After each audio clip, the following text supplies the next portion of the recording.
Hello students, कैसे हो आप सब। We come up with another video of this chapter. ठीक है, तो हमने इस चैप्टर को शुरू किया था पिछली वीडियो में, that is your part number 1। हम इसको फिर से डिस्कस करते हैं, इसके पार्ट 2 को डिस्कस करते हैं।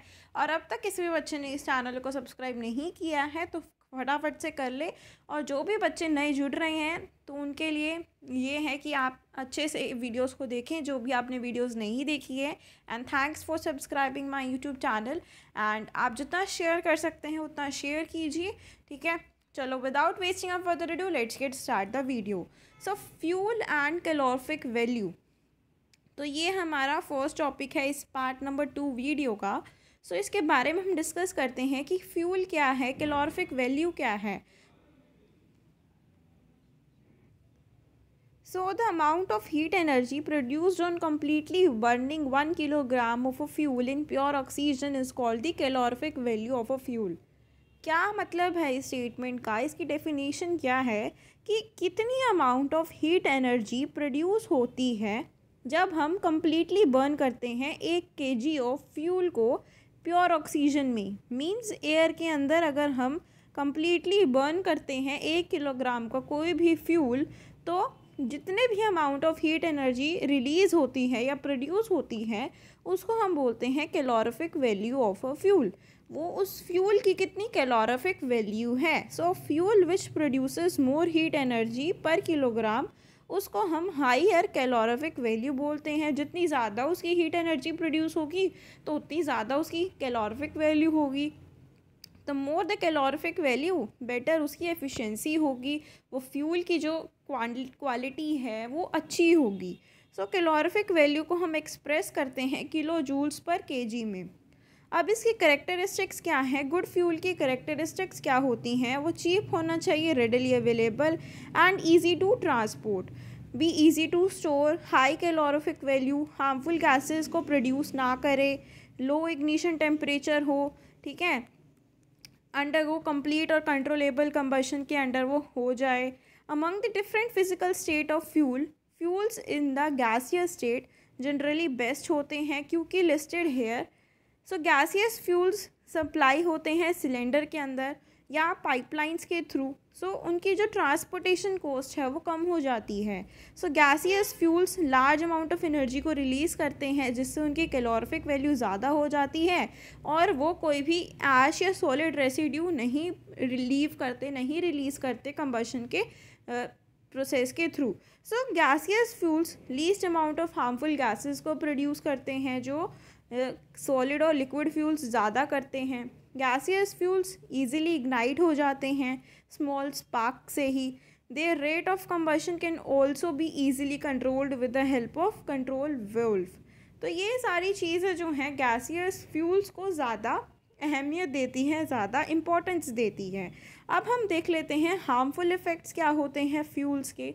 सो harmful effects increased fuel consumption, उसकी वजह से हार्मफुल इफ़ेक्ट्स भी होते हैं एनवायरनमेंट के ऊपर। सो फ्यूल्स जैसे कि वुड, कोल, पेट्रोलियम प्रोडक्ट्स ये रिलीज़ करते हैं अनबर्न्ड कार्बन पार्टिकल्स को। और ये कार्बन पार्टिकल्स जो भी स्मोक के ऐश जो भी होते हैं वो सस्पेंड हो जाते हैं एयर के अंदर। सस्पेंड हो जाना मीन्स मिक्स हो जाना भी हम बोल सकते हैं, वो एयर के साथ मिक्स हो जाते हैं।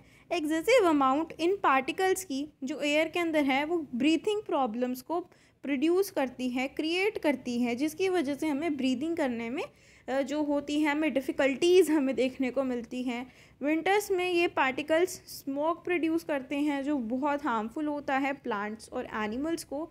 स्मोक क्या होता है, स्मोक और जब हम फॉग को मिलाते हैं तो इट बिकम्स स्मोक। सो ये बहुत हार्मफुल हो जाता है।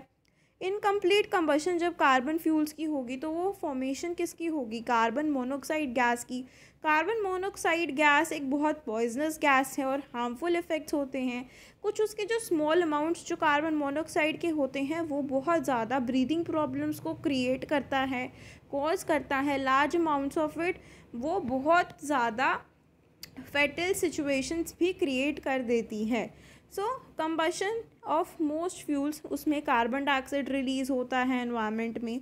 एक्सेस ऑफ कार्बन डाइऑक्साइड में क्या होगा, जो हीट एनर्जी है उसको वो ट्रैप कर लेगा और रेस क्या कर देगा, टेम्परेचर ऑफ द अर्थ उसको रेस कर देगा, जिसकी वजह से ग्लोबल वार्मिंग हो सकती है। सो इसकी वजह से क्या होगा, इसकी वजह से all these problems cause melting in the polar glaciers which in turn rise in the sea level, जिससे फ्लड्स भी आ सकती हैं कोस्टल एरियाज पे। फोर्थ पॉइंट क्या है, जब बर्निंग ऑफ कोल या डीजल होता है तो उसमें सल्फर डाइऑक्साइड गैस रिलीज होती है। सल्फर डाइऑक्साइड गैस भी एक एक्सट्रीमली सफोकेटिंग गैस होती है। सफोकेटिंग गैस मीन्स उसमें सफोकेशन होती है, हम ब्रीथ नहीं कर पाते सही से। So it also dissolves in water vapour to produce sulphuric acids. अगर ये वाटर वेपर के साथ डिजॉल्व हो जाती हैं तो ये क्या बनाती है, सल्फ्यूरिक एसिड बनाती है, जिसका फॉर्मूला होता है H2SO4। जब भी रेन होती है तो ये एसिड किस में कन्वर्ट हो जाता है, एसिड रेन में कन्वर्ट हो जाता है। और जो ये एसिड रेन होती है ये बिल्डिंग्स को डैमेज करती हैं, प्लांट्स को डैमेज करती है। ये सारी चीज़ें जो हैं ये हार्मफुल इफ़ेक्ट्स हैं फ्यूल्स के। अब है यूज़ ऑफ डीजल पेट्रोल को जब हम यूज़ करते हैं फ्यूल्स की तरह ऑटोमोबाइल्स में, जो हमारे व्हीकल्स होते हैं उसको हमने रिप्लेस कर दिया है CNG से। CNG क्या है, कंप्रेस्ड नेचुरल गैस है। ऐसा क्यों, क्योंकि CNG लेस हार्मफुल प्रोडक्ट्स को रिलीज़ करता है और मोर इको फ्रेंडली है और क्लीनर फ्यूल का काम करता है। अब हमारे पास है कीवर्ड्स। तो कैलोरीफिक वैल्यू ऑफ फ्यूल क्या था, जब हम अमाउंट ऑफ हीट एनर्जी जब प्रोड्यूस होती है कंप्लीट 1 kg ऑफ फ्यूल को अगर हम कंप्लीटली बर्न कर देते हैं, ठीक है, तो प्योर ऑक्सीजन के अंदर एयर की प्रेजेंस में तो जितनी भी वैल्यू निकलती है उसको हम कैलोरीफिक वैल्यू बोलते हैं। कंबशन क्या होता है, combustion burning of substance in the presence of oxygen to produce heat and light. एक कोई भी सब्सटेंस है उसको हमें प्रेजेंस ऑफ ऑक्सीजन में हीट करना है जिससे हमें हीट और लाइट मिल सके। तो ये प्रोसेस क्या हुआ, this process is known as combustion. Combustible material क्या होगा, एज द नेम इंडिकेट्स कि कंबस्टिबल मटेरियल जो कंबशन शो करेगा, जो मटेरियल्स कंबशन करेंगे वो कंबस्टिबल मटेरियल्स कहलाएंगे। एक ऐसा मटेरियल जो हीटिंग पे इन the presence of air fire को इजीली कैच करता है और हीट और लाइट एनर्जी को प्रोड्यूस करता है, उसको हम कंबस्टिबल मटेरियल बोलेंगे। एक्सप्लोजिव कंबशन, एक्सप्लोजन होता है जिस चीज़ में उसमें एक्सप्लोसिव कंबशन हम कह सकते हैं, जिसमें कंप्लीट और अनकंट्रोल्ड कंबशन होता है और with in short span of time. अब है फ्लेम, एक ऐसा रीजन जहाँ पे बर्निंग ऑफ गैसेस जो हमें दिखती हैं वो एक रीजन होता है। इग्निशन और काइंडलिंग टेम्परेचर, ये मिनिमम टेम्परेचर है जिस पे सब्सटेंस जो बर्न करता है, शुरुआत जो होती है उसकी बर्निंग की वो होता है ignition temperature, that is the minimum temperature. Innermost zone of a candle flame, innermost zone क्या है, जोन जहाँ पे unburned wax vapours are given off by the molten wax. Second is middle और luminous zone of candle flame, ये ऐसा zone जिसमें partial combustion होती है वैक्स वेपर्स की और लिबरेशन होती है। Liberation means release of energy. Outermost और non luminous candle flame, non luminous और आउटर मोस्ट पार्ट जिसमें कंप्लीट कंबशन हो जाती है कार्बन पार्टिकल्स और वैक्स वेपर्स की, जो ये हॉटेस्ट पार्ट होता है फ्लेम का। रैपिड कंबशन से क्या हमें पता चलता है, जिसमें रैपिड कंबशन होती है जिसमें फास्ट रेट पे फायर को वो कैच कर लेता है सब्सटेंस और प्रोड्यूस करता है हीट को। स्पॉन्टेनियस कंबशन, एक ऐसा कंबस्टिबल सब्सटेंस जो फायर को कैच करता है अपने आप रूम टेम्परेचर पे भी, उस प्रोसेस को वो शो करता है, स्पॉन्टेनियस कंबशन शो करता है। नेक्स्ट है अब हमारे पास यू मस्ट नो, तो ये चीज़ें आपको पता होनी चाहिए, जो भी हमने इस चैप्टर में स्टडी किया है उन्हीं से रिलेटेड इसमें बॉक्स में चीज़ें गिवन हैं। सो मैं रीड कर देती हूँ, आपको ये चीज़ें अच्छे से समझ में आ जाएंगी, ठीक है। ये आपके लिए एक नोट्स टाइप में बन गया है, सो आप इसको इजीली लर्न कर सकते हो, समझ सकते हो। So first is burning of combustible substance या फिर फ्यूल, जिसको हम प्रेजेंस ऑफ ऑक्सीजन में अगर बर्न करते हैं तो उस प्रोसेस को हम कंबशन बोलते हैं। उस कंबशन के प्रोसेस में क्या होता है, हीट और लाइट एनर्जी का रिलीज़ होता है। फ्यूल्स सॉलिड, लिक्विड, गैस, तीनों स्टेट्स में होते हैं, प्रेजेंट होते हैं।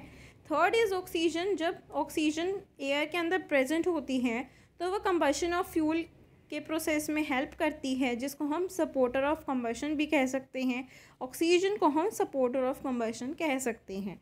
लोवेस्ट जो मिनिमम टेम्परेचर होता है जिस पे सब्सटेंस, कोई भी सब्सटेंस फायर को कैच कर रहा है इजीली, तो उस टेम्परेचर को हम इग्निशन टेम्परेचर या काइंडनिंग टेम्परेचर भी बोल सकते हैं। फिफ्थ इज 3 कंडीशंस जो साइमल्टेनियसली सेटिस्फाई होती हैं कंबशन के लिए, कि प्रेजेंस ऑफ कंबस्टिबल मटेरियल होना चाहिए सबसे पहले, सप्लाई ऑफ ऑक्सीजन या एयर वो अच्छे से होना चाहिए, टेम्परेचर इग्निशन टेम्परेचर से ज़्यादा होना चाहिए। अब सिक्स्थ में क्या है, 4 तरीके की 4 types of combustions are there, slow, rapid, spontaneous and explosive combustion.